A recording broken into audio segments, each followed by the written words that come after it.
पीछे करिए आप ये बताइए कि समाजवादी पार्टी की क्या ऐसी मजबूरी है कि स्वामी प्रसाद मौर्य को अपने साथ रख रही है और निकाल नहीं पा रही है, ना कुछ कह पा रही है, जबकि वो लगातार ऐसा बयान दे रहे हैं जो समाजवादी पार्टी को ही नुकसान हो रहा है। अब स्वामी प्रसाद मौर्य जी, मैं खुद नहीं समझ पा रहा हूँ कि लगातार क्यों इस तरह का वो अनर्गल प्रलाप करते हैं। और मुझे अब ऐसा महसूस होने लगा है कि स्वामी प्रसाद मौर्य जी भाजपा द्वारा प्रायोजित हैं। जिस तरह के उनके बयानबाजी हैं, जिस तरह का वो बयान जारी कर रहे हैं, हमको तो यही महसूस होता है कि उनको भारतीय जनता पार्टी ने समाजवादी पार्टी में हमारे प्रायोजित कर दिया है कि आप लगातार इस तरह का बयान देते रहिए जिससे कि समाजवादी पार्टी की छवि खराब हो। हमारे राष्ट्रीय अध्यक्ष जी हर जाति धर्म का सम्मान करते हैं। आदरणीय अखिलेश यादव जी सभी धर्म के धर्म गुरुओं से मिलते हैं, मंदिर भी जाते हैं। अभी अयोध्या जब हमारे चुनाव में आए थे, हनुमानगढ़ी गए थे। बांके बिहारी वृंदावन मंदिर की कई बार उनकी तस्वीरें जारी हो चुकी। बनारस गए, काशी विश्वनाथ का उन्होंने दर्शन किया, शंकर भोलेनाथ बाबा को प्रणाम किया। तो जहाँ भी जाते हैं, जहाँ भी जो मंदिर होता है, देवी देवता, उनको प्रणाम करते हैं, उनका आशीर्वाद लेते हैं। समाजवादी पार्टी सभी धर्मों का सम्मान करती है, हर बिरादरी का सम्मान करती है। और हमारे नेता का परसों राष्ट्रीय अध्यक्ष जी का बयान भी आया, परसों का बयान है राष्ट्रीय अध्यक्ष जी का कि हम सभी धर्मों का सम्मान करते हैं, सबका आदर करते हैं। अब स्वामी प्रसाद मौर्य जी, उनकी बेटी एक तरफ सनातन का झंडा उठाए हुए है, भारतीय जनता पार्टी की सांसद है, वो पोस्ट लगाती हैं पूरे सभी देवी देवताओं के लिए, और पिताजी 24 घंटा विरोध करते हैं। तो ये जो केमिस्ट्री है पिता पुत्री की, ये हमें कुछ समझ में नहीं आती। हम स्वामी प्रसाद मौर्य जी से बहुत विनम्रता के साथ अनुरोध कर रहे हैं। वो मुझसे उम्र में बड़े हैं, सीनियर हैं, हम उनसे आदर के साथ विनम्रता पूर्वक कह रहे हैं, अगर आपको इतना देवी देवताओं से नफरत है, अगर आपको इतना धर्म से नफरत है, अगर आपको इतना इन सारी चीज़ों से नफरत है, तो पहले अपनी बेटी को सुधारिए।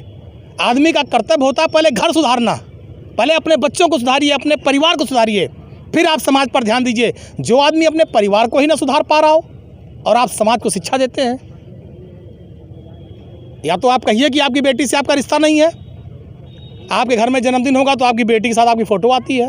पारिवारिक कार्यक्रमों में पिता पुत्री एक साथ दिखाई पड़ते हैं पूरा आंदोलन करते हुए।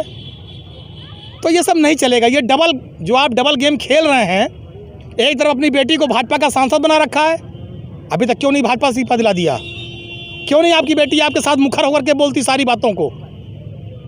आपने अब कैसी शिक्षा दी है अपनी बेटी को कि बेटी जो है हनुमान चालीसा पढ़ रही है और पिताजी 24 घंटा उल्टा सीधा बयानबाजी कर रहे हैं? तो हमारा स्वामी प्रसाद मौर्य जी से विनम्र अनुरोध है कि आप पिछड़ों की अगर हक की बात करें, पिछड़ों के अधिकार की बात करें, पिछड़ों की नौकरी की बात करें, पिछड़ों के वजीफों, बच्चों के वजीफ़ा की बात करें, पिछड़ों पर जो भारतीय जनता पार्टी की सरकार में जुल्म अत्याचार हो रहा है उसके खिलाफ सड़क पर उतरे, आंदोलन करें, लाठी खाएं, जेल जाएं, तो शायद आपकी राजनीति ज़्यादा सफल होगी।